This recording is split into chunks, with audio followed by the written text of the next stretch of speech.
let's go live. I think for the first time in what feels like forever. But hello, guys! Thank you so much for joining us tonight. Hey, Clara. Hey, Jess. Hey, Harry. What's going on? How are you guys? I missed you. Missed you too. We've missed each other. We got back home and everything was silent and quiet and alone, and there was nothing going on. Normal and non-Eurovision-y. But no sparks, no glitter, no nothing. Oh no, it was. I mean, I was just so tired when I got back from Turin. But what an amazing experience! And we're already here to talk about Eurovision 2023 because Turin already seems like a long time ago, and we've got some. Like everyone has heard this news already, but we're going to be talking about Harry. What was the big news, the big statement that we got today from the EBU, which is kind of the reason why Clara is surrounded by three. So the statement from the EBU was, sadly, they concluded that Ukraine couldn't host the contest, and they have decided to contact the BBC to potentially host the contest in the United Kingdom. Yeah, so it was a statement that I wasn't expecting today, but you're quite right. They've done an assessment. They've been working with UAPBC and specialists looking at the safety and security issues of the event and doing kind of a full-scale assessment. And they say in accordance with the rules and to ensure the continuity of Eurovision, the EBU will begin discussions with the BBC as this year's runner-up with regards to potentially hosting the 2023 Eurovision in the UK. Now, this isn't a confirmation that Eurovision will be in the UK next year. We have to make that completely clear. Although there have been rumours circulating, especially here in the British media, about potential host cities. But regarding the statement, Clara, not really a huge surprise. It's not a surprise that it cannot be held in Ukraine. I think it's the smarter choice. I also think that if all of the resources were in Ukraine were destined to hold the Eurovision, would be a really bad look on the current Ukrainian political system, because I think there's people that need those funds more. And I think it's not the time for Ukraine currently to host the Eurovision, having into consideration the level of neediness that their population are going through. Yeah, you can't help but feel for the Ukrainians, though, because they were quite clear after the event that they wanted to host next year in a free Ukraine, free and prosperous Ukraine, which is something that we would all hope for. It's just becoming more and more unlikely that Ukraine would be in a position next year to host, and that's obviously become apparent following this statement. And obviously the EBU and the organisers of Eurovision had their concerns as well. But I can be sad for Ukraine, and I really, really am, but also as a UK Eurovision fan, really, really happy, as I know you will be, Jess, at the possibility of... It's your time, guys, to rejoice now. You have 1 minute of rejoice. Can I just say, this has been the weirdest year for people like me, Jess and Harry. It's like literally everything that we can never imagine has happened within the past few months. But Jess?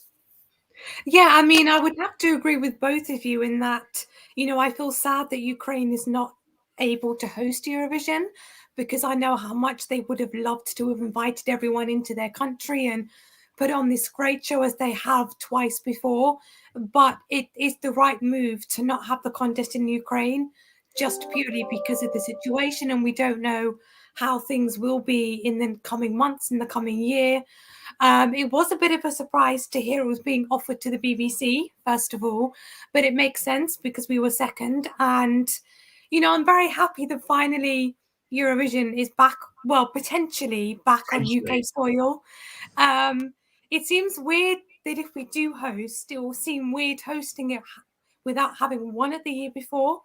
But nevertheless, the UK potentially gets to put on this great show for the first time in so many years, and I don't have to get on an aeroplane, so it's a win-win situation. Well, depends where it'll be. Yeah. You might There's trains and coaches and buses. Okay. I know. And cars. Harry, before I come to you, I just want to go to the live chat because I can see some people that we've not seen for ages. We've got Sarah O'Halloran. Hello to you. So good to see you. We've got Joanne. You're feeling really excited. We've got Sam Ravenbach. You're already saying Manchester. So Manchester was obviously the city really that was tipped to host in the event of the UK winning. This was kind of in amongst all the hype around Sam Ryder and his chances at Eurovision in the Eurovision fortnight. We've got Lee Fern. Hey, Lee, how you doing? Yeah, crazy exciting. It's like a bit of a dream. You're hoping for Leeds, only because you live like 20 miles away. Okay. And we've got Saul, who's saying Glasgow and Eurovision were a match made in heaven. So Glasgow, obviously, another heavily tipped city to be hosting Eurovision next year if the UK and the BBC do decide to take it on. Sarah Halloran, you're disappointed that Ukraine is not hosting. You thought they would withdraw from 2023. We're going to talk about Ukraine's response to this shortly. Joanne, you're hoping for London O2 Arena. I mean, as a venue, that would be insane.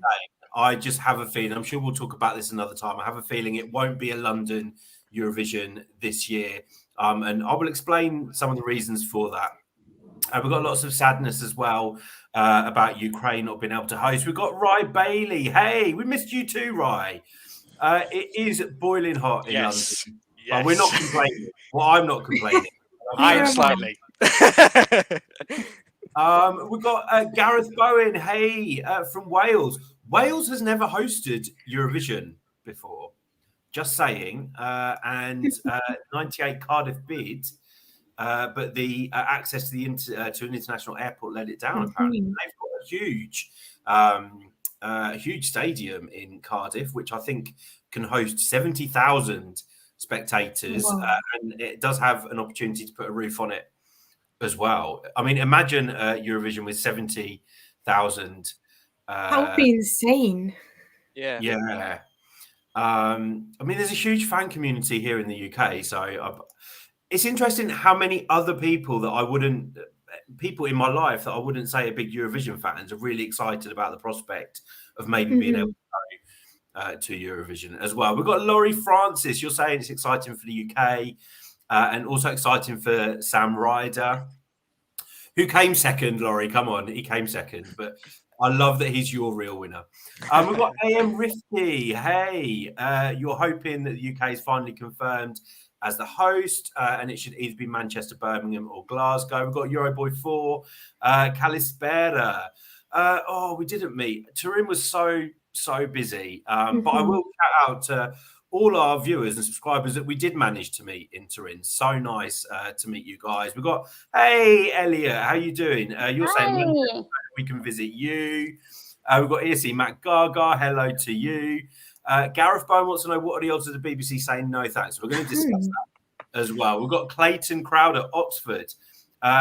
You're agreeing with the decision. It's about safety of all countries and delegations. Let's have a look. We've got Vincent. I hope I said your name right, or just Vincent if you're in the UK. I'm not sure. You're hoping for Glasgow or Manchester. ESC Matt Gaga, you're saying Bristol 2023. This is going to be a nightmare, isn't it? Like this whole host city this year is going to be absolutely insane. But Harry, I did say that we would come to you with regards to UAPBC, so the Ukrainian broadcasters' response to this. But first of all, how does it feel for you as a UK fan that you might get a chance to enjoy it in your own country? I mean, it's surreal, isn't it? Like the facts. I mean, this year has been crazy. Like as a true Eurovision fan, before this year, I've only known us literally coming last. So now this year coming second, and now potentially being host. Like, fun fact: I wasn't born the last time we hosted. This stop it, Harry! You're old. But yeah, it is crazy. It is a shame Ukraine can't host it. But I think the main thing with the reasoning is, as much as they can, tick all the boxes, dot all the I's as possible, it's the uncertainty. We don't know what Ukraine is going to be like in a year's time, sadly. We'd love to say that it'll be, peace and it will be 100% safe, but we don't know. And the EBU can't live with that uncertainty because Eurovision takes quite a long time to prepare. So, but yeah, I mean, for my personal bias and selfishness, I'd love it to be in London just so I don't have to pay for accommodation. But look, anywhere would be fantastic in the UK, and that would show off and present Eurovision in the best possible way. But tell us more about the reaction from UAPBC, so the Ukrainian broadcaster, because they're not happy with this decision. No. So a few hours after the statement was made, a Ukrainian minister, I can't remember his name off the top of my head, made a statement himself saying... Alexander Tchatchenko. Him. And he was he was saying that they don't agree with the decision. They feel they answered every question that the EBU gave them in initial discussions about hosting it in Ukraine. They hope that it would be. They hope that they'll be peaceful, by that time, and they want sort of like a reevaluation of the decision. The interesting thing was in the statement there was a list of names that approved this this speech, and it was. And in that list, there was every Ukrainian Eurovision winner, so Ruslana, Jamala, and a member of KALUSH Orchestra was all involved. Oh, I didn't realise Jamala, etc. Yeah, I know that the lead guy in KALUSH, Olepsiuk. Yeah, you're so much better at pronouncing these names than. It's why Andy, it's why we can't have all British people in this stream. I know. We do not have anyone. We didn't have a choice. If we're talking about the UK hosting, we had to get as many. I know, but we need someone that can pronounce other names. Oh yeah, true. And that's my job in Eurovoxx. Exactly. I mean, in terms of kind of the reaction, Clara. I mean, I don't feel like we're entitled to give any response to that. I think it's sad, as I know you will, that the Ukrainian broadcaster feels this way, and no one can really understand how they feel in this situation. I just hope that they can get on board with whatever the decision, whatever the outcome is. Yeah, I agree. It's very hard to because you're talking about the safety of a lot of people, but you're also talking about an opportunity that would be great for the Ukrainian people and a boost of energy and support that they do need. But at the same time, it's just so complex. The Eurovision machinery is so complex, and there has so many factors need to come together, and there's so much uncertainty at this moment. And the whole Eurovision machinery needs to start now, and it needs to build now. And Ukraine is not on the stable grounds that they would have hoped for, but still, even if it will get there eventually, it's not in time for a Eurovision actually to happen. Yeah, I mean, you're quite right in saying that there's a lot of things to be done. I mean, me, Jess, and Harry need to get ready to host the event. Of course. I'll be in the green room. It will be held. But, you know, on a more serious note, there was obviously, they did recognise the fact that it is a Ukrainian win, and it will be a Ukrainian win no matter who host next year. The last passage in there in the EBU statement was, it is our full intention that Ukraine's win will be reflected in next year's shows, and it will be a priority for us in our discussions with the eventual hosts. And I really hope that is realised. And I'm very, very confident that if the UK was to host next year, that would be realised, and there would be lots and lots and lots of recognition. A good option would be maybe have Ukrainian TV presenters presenting the show, or blending UK presenters and Ukrainian presenters. Oh, what a great idea! Love that. I hadn't considered that actually, but that would be a fantastic idea. I think we would pretty much be guaranteed kind of performances from artists such as Jamal. I mean, there was a huge, really well produced concert here in the UK actually a couple of months ago, with lots of big music stars.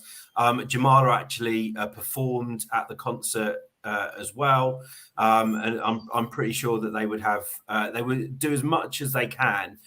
It's a difficult situation, isn't it? Because obviously, if you're putting so much into hosting a show, you obviously want to show off your own country and culture as well. But I do think the UK is a broadcaster. The BBC is a broadcaster that can do that in a very sensitive and well put together way. What do you think, Jess?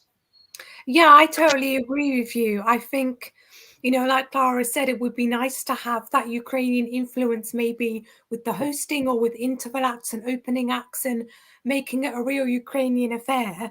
But at the same time, not forgetting that actually we're in the United Kingdom, and it would also be nice to show off a little bit of our country and our culture at the same time. And it will be interesting to see how they can kind of, if it does go to the UK, if they can kind of blend the UK and the Ukraine together and just have like a, well, Ukrainian, I guess, because UK and rain makes Ukrainian, like a whole UK Rainian show. I don't know.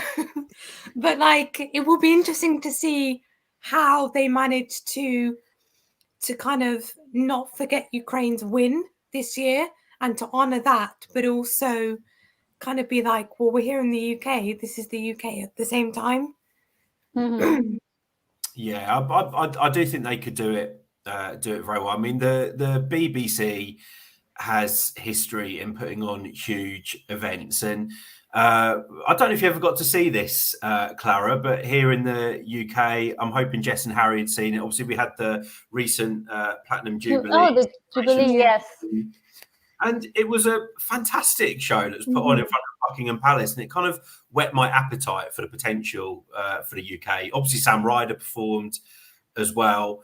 And it was a fantastically produced show. Obviously, you know, we had the Olympics in London 10 years ago, which was insane, but a fantastically produced Olympics. I mean, no one can argue that the BBC can't put on a big show and a big event, and for it to be extremely well produced. And it kind of makes me excited for what we could potentially see if the UK, we're going to use the word if about 150 times during this live stream. One, I think because we're just so scared that we're going to jinx something and, you know, we don't want to be disappointed. But this stream will massively backfire if we now say But honestly, what are the other options? Spain has already said they will not host. Sweden, maybe?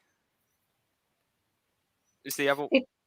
Yeah, it could be another big five country, Germany or Italy, maybe the Netherlands, because they just hosted last year. But then the BBC would not have been offered, so I think it's quite sure that. I mean, I think they're just. We're saying if BBC say no, where would they go? I don't think there is a world where the BBC would say no. No, I think we're being very, very British here. Yes. If you were Spanish, it would be like, of course, we are the best. We will do it for sure. Clara, do you not remember our reactions whenever people would say Sam Ryder's a potential winner? We'd be like, no, let's wait until the results. Too cautious. Let's wait. Cautious. And even like when he was winning the vote, I was like, no, we're not going to win the vote, the jury vote. Mm-hmm. Yeah. Oh, Jess, honestly, outer space literally in outer space. I mean, I was in the venue, like during the points. I was probably annoying everyone around me, but I was just like, it was so surreal. Like I kept saying, "This is ridiculous" every time we got 12 points. And this is a funny thing. Sorry to go off on a bit, but. No worries, and we will bring it back. But like, if you've ever been to the live show and like a live final, one thing you'll notice is you can see the cameras moving to the like a potential 12 points. So all you have to do is just spot where the UK are in the green room, and then if a camera moves near, you can start to get excited again. But we are talking about the possibility we mentioned of the UK saying no to this. I mean, in my mind, the fact that a statement has been released, I don't believe the BBC would not have known that statement was going out. I've been reading some of the formal media from the BBC, which seems to allude to the fact that they may not have known that the statement was going out. However, I would say that the EBU would probably be pretty confident that the BBC would accept this offer. I don't believe that this is a discussion that hasn't already taken place, maybe even before Turin. I have a feeling that discussions may have been taking place with different broadcasters before Turin, in the eventuality that Ukraine would win, and of course they did, and the chances of that were really high. I can't see the BBC saying no to this. One, because I think it kind of fits the current political agenda of showing what a great country the UK is since Brexit. Harry, Jess, can you really see the BBC turning this down? No. I tell you. Oh, sorry. Go for it. Oh no, you go ahead. I was only going to say the only reason I can see them saying no is because I can envision the reaction if we say no, and just typical UK not liking Eurovision, etc. That's the only reason. But like, we shouldn't say no. We've got the budget, we've got the venues, we've got everything that we need to host a Eurovision. Yeah, and like, I don't see any reason why the BBC would say no to hosting. I mean, it's the biggest music event in the world. It draws in millions of viewers. You know, lots of people are going to be coming to the UK, spending their money, you know, getting the economy, you know, good again. And all of these things, I think the UK would be silly to say no, in all honesty. Even though we didn't win, that shouldn't matter. We can still put on a great show regardless. We half won anyway. So yeah, I mean, I think Sam Ryder coming second and watching his success since Eurovision is a win for the UK. You know, we came home to very much changed attitudes from the British public almost overnight, which was amazing. I went into work and people were telling me that they're watching the show and how good Sam was, you know, and I'm thinking, last year, you lot were probably all telling me that the UK will never win, no one will ever vote for us. And it's so much, it's so nice to see such a changed attitude, but not only from the public, but also from the media. I mean, this has been big news in the UK today. Lots of politicians, council leaders representing different cities are already tweeting. There's already some hype about who can potentially host this show. And I can't see the BBC ignoring that. It's a great opportunity to, you know, there's been negative press about the BBC as well over the past few years. And I think putting on a show such as Eurovision and doing a fantastic job would be a real success.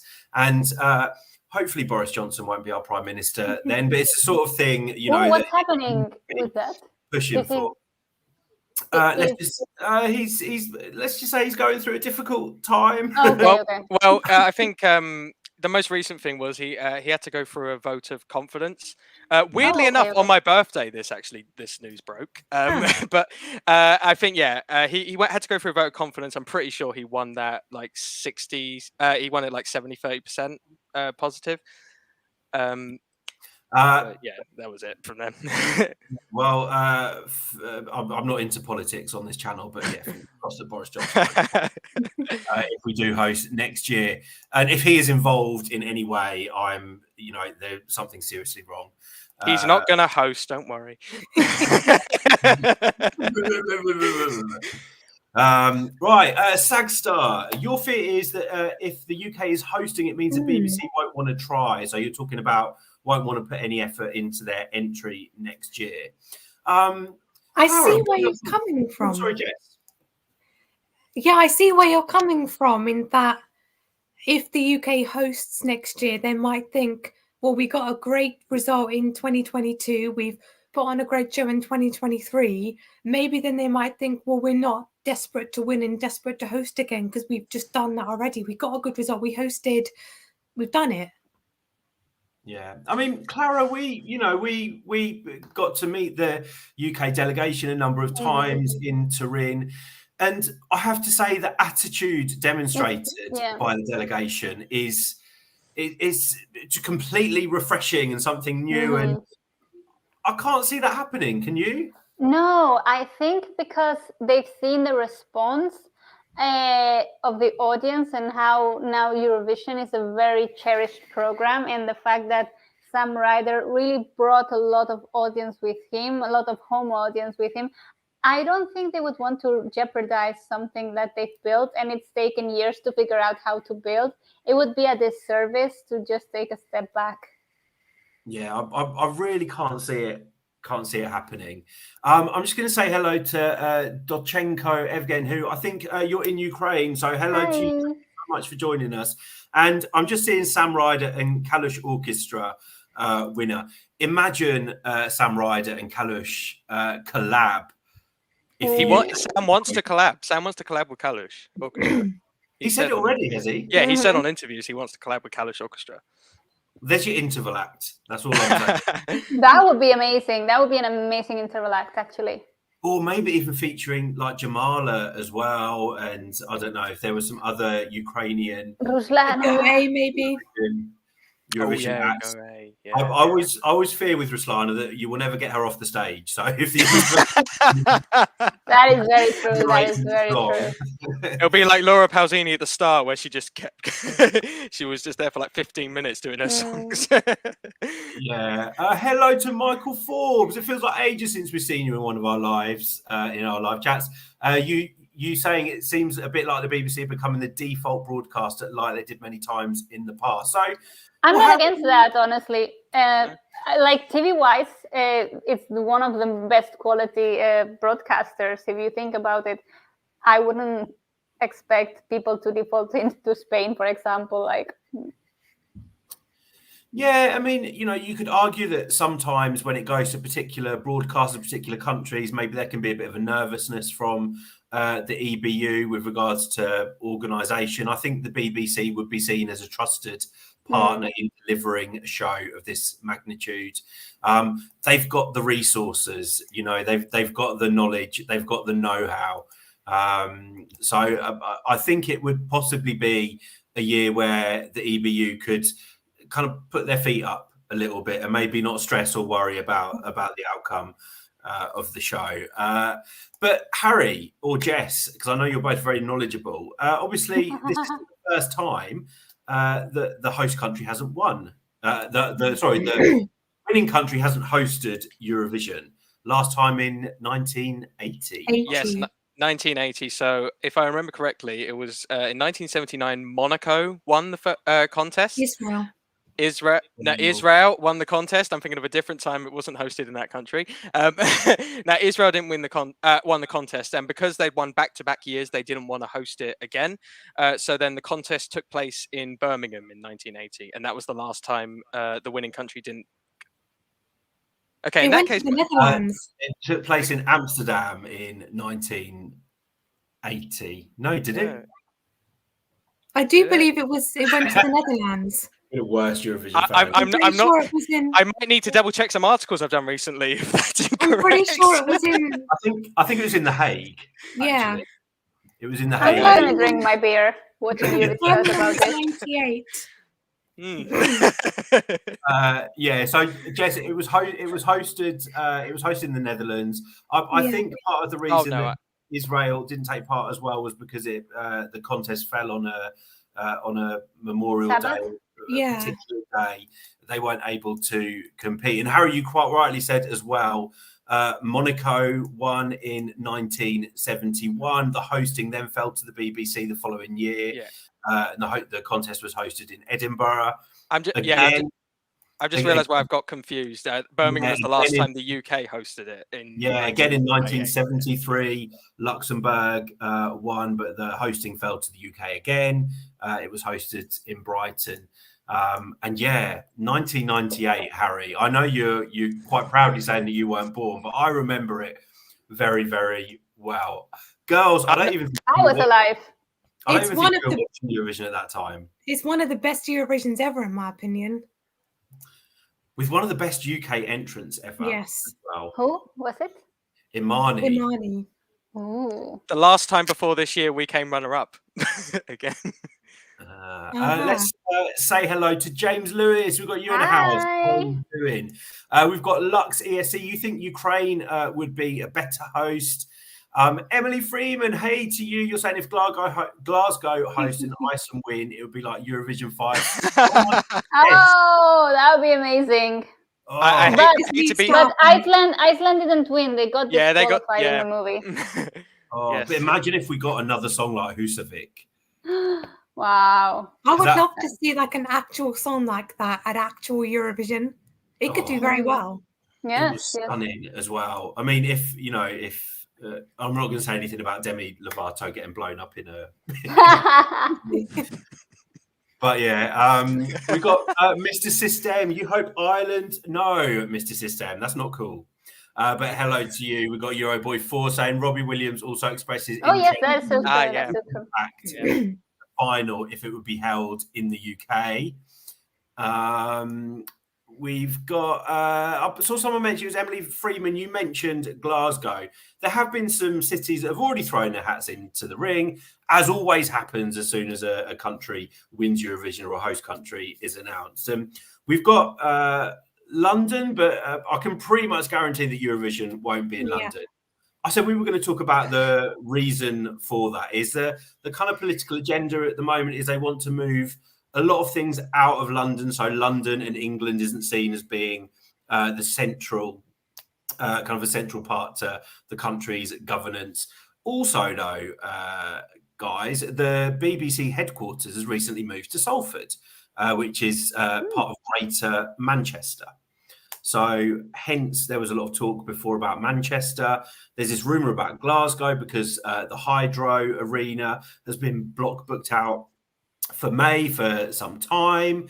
But other cities to throw their hat into the ring. We've also got Aberdeen in Scotland. We've got Cardiff. As I said before, Wales have never hosted Eurovision, so that would be amazing. Belfast, a number of Eurovision participants from the past come from Northern Ireland. So Belfast throwing the hat into the ring.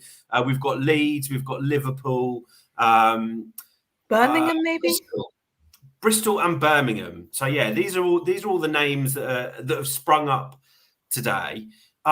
If I had to, one, get you guys to pick which city you'd prefer, and two, which city you think it's more likely to go to. Harry, I'm going to come to you first. Well, as I said, for incredibly biased reasons, I want it in London. Just to be fair, I think I tell you what, London also probably has two really good venues for it: the O2 and Wembley Arena. Both would be very good. And also, and this is a pipe dream for me. If it's hosted in London, I would want the stage to have some sort of. Do you remember what France did with like the bridge for Junior Eurovision? I want something like Tower Bridge over the top for like our staging. But where I think it will actually go, I've got a feeling it could be Manchester, and it was a point that was brought up in a chat recently. Apparently, there's a lot of Ukrainian diaspora in Manchester, so that would be a good way to mix cultures and put it there. And it's also a nation that, that definitely hasn't hosted an event like this in a while, so it'd be a good place. And actually, that's a really valid point, because I think it was the leader of the council or the mayor of Manchester said that outside of London, Manchester currently has the largest population of Ukrainian refugees. So in that sense, it would be really special. But Clara, as a non-Brit, where do you want to go next year? Where does my bank account want me to go? So many exotic places. As far up north. So no. My bank account says no to that. As far as north as possible. So would that be Glasgow? My mom said that Edinburgh is expensive, so I would say Glasgow. But I'm not opposed to Manchester, because I think the fact that there's a big number of Ukrainians is for me, it would be a very thoughtful reason. And then London, well, Andy, can I crash in your sofa? Yeah. Of course, if it's in London, that's accommodation sorted. Jess? I think I would like somewhere like Manchester to get a shot at hosting. It seems like I've never been there, but from what I've heard of it, it seems like a great city, lots of amenities. They've got a suitable arena from what I know of. And I think it would make the perfect choice because of all those things, and the fact that the BBC has recently moved there. To me, it seems the obvious choice, or possibly Glasgow, because they do have, I think, some BBC headquarters there as well. But I personally would love Manchester, and I think it would be Manchester. That would be my hope. Yeah, the front runners for me really are Glasgow and Manchester. I can see really valid reasons behind moving to both. You have to remember that the BBC is a government-funded station. Oh no, sorry, it's a license fee. It's funded by TV licenses here in the UK, but they are kind of not control. It's not a state broadcaster, but they are kind of controlled by the government as well. So I think the current political agenda would see it in either of those two cities. We have to remember there's a bit of a push for Scottish independence. Once again, Nicola Sturgeon, who's the First Minister of Scotland, is again pushing for another referendum on independence for Scotland. So from that point of view, I think it's something that the BBC and the UK government would try to influence, it maybe being in Scotland for that reason, to kind of show off Scotland as a member nation of the UK. But similarly, reasons for it to be in Manchester. I mentioned before that the UK, the BBC headquarters has moved there. Again, it kind of fits the agenda of trying not to have everything in London. It's a musically rich city as well. You know, some of the biggest bands over the years have been from Manchester. Fantastic music scene, great transport links, great, great hotels. They're easily able to host. And we've got the MEN Arena as well, which I assume would be where they would host it, which, you know, sadly is famous for kind of the terrorist incident involving Ariana Grande's concert. But yeah, I would be happy with either. I'd kind of like to go to Glasgow though, because I've got family up in Glasgow, and I do. I've been up there for a few years, so Glasgow would be nice. Isn't also there's an ABBA song that says Glasgow? Super Trooper, yes. Yes, so we could be singing that. Clara's new Ola Mi Bebe, Super Trooper. Joanne, you're saying Manchester and Glasgow have got good airports and trains. Vincent, you're saying, yeah, politically they may choose Scotland as the host. I saw Ali Harris saying, how about the Moors, Devon and Cornwall? Well, Cornwall is an extremely beautiful part of the UK with beautiful, beautiful beaches and coastline. Clara, I would love you to see Cornwall, because it's I would love to go. Bright blue sea, white sandy beaches. It's you know, it's really beautiful. The only downside. Oh, sorry. Go on. The only downside to Devon and Cornwall is it is a nightmare to drive around there. Like, it is so like thin roads and hilly. Like, that's why. Yeah. That sounds beautiful, actually. Yeah, it's lovely, but it's a pain to get around. Yeah. Someone's Clayton, you're saying Newcastle and Liverpool. I can't remember if I mentioned Liverpool has also thrown their hat into the ring as well. I mean, obviously musically, again, you know, Beatles, Cilla Black. Which other famous people are from Liverpool? Isn't one of them the none of Beatles? you are going to know what I'm talking about. Beatles? Yeah, Beatles. The Beatles, yeah. Michael Forbes says, doesn't the EBU have a venue capacity requirement? They do, and I believe it's 10,000. Has to be able to accommodate 10,000. We have had much bigger Eurovisions in the past, but if you notice over the years, audiences have started to become slightly smaller, and you haven't really been able to notice it, to be fair. No, So it just shows, really. you know, it's sad that, you know, it's sad for fans that can't get in because it's reached capacity, but it, you know, it's much more a TV show these days, I think. So, and I hope they would make the tickets cheaper this year. Yeah, who I have no idea. Do we have expensive?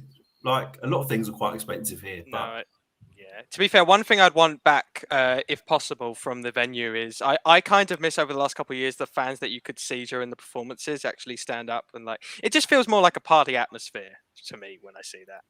Or to have like standing. Yeah, because we haven't had that in Rotterdam or Turin much. It was just sort of isolated. Yeah, well, you know, it was COVID, so hopefully I understand why. Yeah, of course, yeah. But we're finally over COVID, so. Yeah. Hey, Mariano, so nice to see you again. And yeah, you're going to come to, well, I don't think it'll be in London, but we'll come to the UK if the UK was to host it. Euroboy4 wants to know, are there any good venues in Manchester, Liverpool or Edinburgh? So Manchester and Liverpool, I'm sure there must be in Edinburgh as well. I just don't know. What it is. But Manchester, you've got the MEN Arena. Liverpool will have an arena. I mean, you know, we've got a huge number of arenas. It's not just the arena as well, though. It's the location of the arena. I know in Glasgow, I think there's a conference centre. Is it Glasgow? There's a conference centre next to the arena. You know, we've got to think about being able to host press and having a press centre. We've got to think about transport to the venue, etc., etc. But yeah, lots of arenas that are ideally located to host a show of this type. Hey, Jonah Reynolds, you would love it to be in Northern Ireland. I feel so bad because I feel like we're all really getting ahead of ourselves now. Yeah. Until I see a signed contract. I will say I don't think it'll be in Northern Ireland because there's whole political issues about whether that's UK, Ireland. Like I'm not sure there'll be people that wouldn't sit comfortable. I don't think with it being Northern Ireland, sadly. Yeah, it wouldn't, but again, a great opportunity, especially with what's going on, kind of politically. I can't see it being in Northern Ireland either myself, but I would love. Never been to Belfast before, so I would love to go to Belfast. And if Eurovision's the reason why I go, then so be it. We've got Nathan live events. You're saying Salford, so part of kind of Greater Manchester. And Euroboy 4, Robbie Williams also expressed his interest in being an interval act. No, thank you, is all I'm going to say to that. Well, and Andy, he wants to entertain us. Is he bad? I've never been to a Robbie Williams concert or anything. He's very over the top. He's an entertainer, and he's very well loved in this country, and very very famous. He's part of Take That. They're a huge boy band. Yeah. He went solo. He's just never. He's done some really good songs, but I'm literally going to insult most of the UK when I say this, but I've never liked Angels. Neither have I. It's so boring. It's a very boring song. Like this sorry. song. It's just very it's a ballad. slow. I like it. Very slow. He's done much better songs. Robbie Williams 10, 15 years ago, 15 years ago, maybe, but we've done that before, Robbie, and I'm not calling you a has-been, but you're a has-been. I mean, I think Robbie Williams as part of like an interval act or an opening act would be okay. I would prefer that to him actually representing us, but he's not going to. But I mean, maybe we could do like what we did with the Olympics for the closing ceremony, I believe, just have a celebration of UK and the Spice music Girls and walking artists. around. Yeah, or like UK and Ukrainian artists, a whole big celebration of their music. Maybe that's fine. Maybe that's how we finally get Steps involved in Eurovision. Yeah, something else I would love to see as an interval act actually is a way to involve Ukrainian refugees that are based in the UK in an interval act, and there will be talents, there will be children that can sing, play instruments. It'd be so nice to involve them in an interval act somehow, I think, and give them a chance to show off their culture, the culture through children, even, being children, and it will really show the world as well. Actually, children are always the most affected in situations like the war in Ukraine. So yeah, lots and lots of ideas people will have, but I really do feel that the BBC would do that really, really sensitively, and produce a really nice. The only thing I am going to say about the UK hosting is I hope we don't go down. Terry Wogan was a legend. Lots of people love him. Lots of people say it's the reason that they love Eurovision. I just hope we don't go down that kind of Terry Wogan style. Let's host this show, but we'll kind of take the piss out of it while we're hosting. I think that's. We will be playful. I think the UK will be playful with comedy, but like we're not going to insult people. It's already been done. There's Yeah, no, I just remember Amanda Holden. I'm still scarred by Amanda Holden giving our vote last year. One thing that is safe, I was watching an interview that Graham Norton did in 2016 before Eurovision, and he was saying how obviously he insults various acts, but he says it's because he's broadcasting to the UK. So if we wouldn't do that if we were broadcasting to the whole world. We did in 1978 is all I'm going to say. Times have changed, Andy. We will be. Hopefully. Listen, everyone but Croatia voted for us this year. We want to try and keep it that way, so let's not insult anyone. I can see Sarah Halloran, you're saying Graham Norton should host Eurovision. I'm going to say no. I hope that's not. And they should. I think there's. I still want him to commentate. I just think there's some great talent in the UK in terms of presenting that would do a fantastic job. And for me, choosing your commentator feels a bit lazy in some respects. And if he's hosting, who's going to commentate? Well, you That could was do my it very thought, well actually. and do both. No, No. you can. I mean, think the hosting situation has changed somewhat. I think you need all of the hosts throughout all of the show. AJ Adudu, I'm just going to put her right at the top of my list. I think she'd be fantastic. I'm going to put two names: Rylan Clark, Alison Hammond. One of them minimum needs to be green room. Oh, you just know that Alison Hammond would break something, or she'd get, and it would be great. And it would be great. It would make for great TV. Oh, Clara, it's, after this, Google Alison Hammond doing the weather live. It is her on a show called Good Morning Britain, or this morning actually, for like an anniversary show, and she's on like a big map in the river of the UK, and she's just going through all the different parts. And I don't want to spoil it because I want you to see the clip, but there's a part which has been immortalized. Let's see the clip. Yeah, see the clip and get back to Hammond without like hysterically laughing. Exactly, and that would be she's great. Such a bubbly personality. We've got ESC Matt Gargoyle saying Holly and Phil. No, not Phil.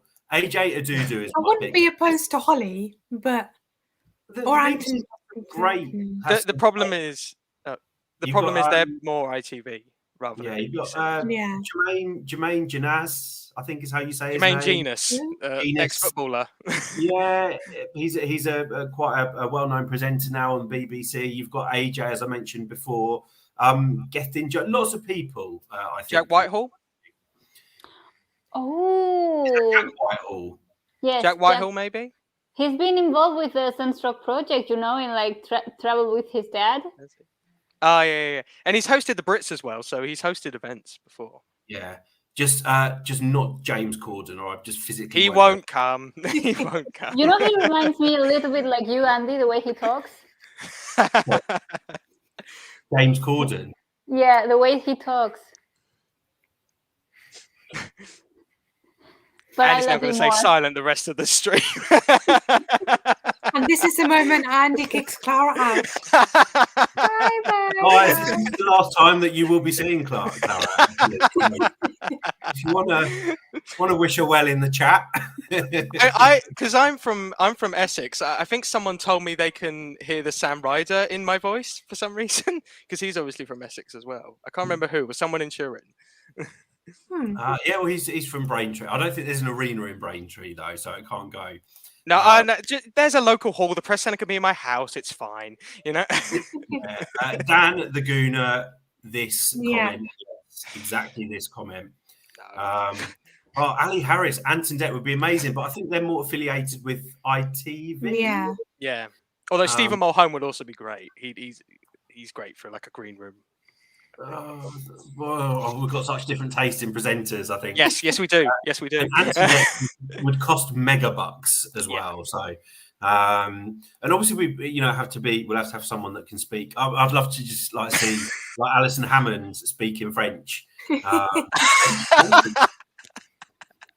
Imagining it now would be great.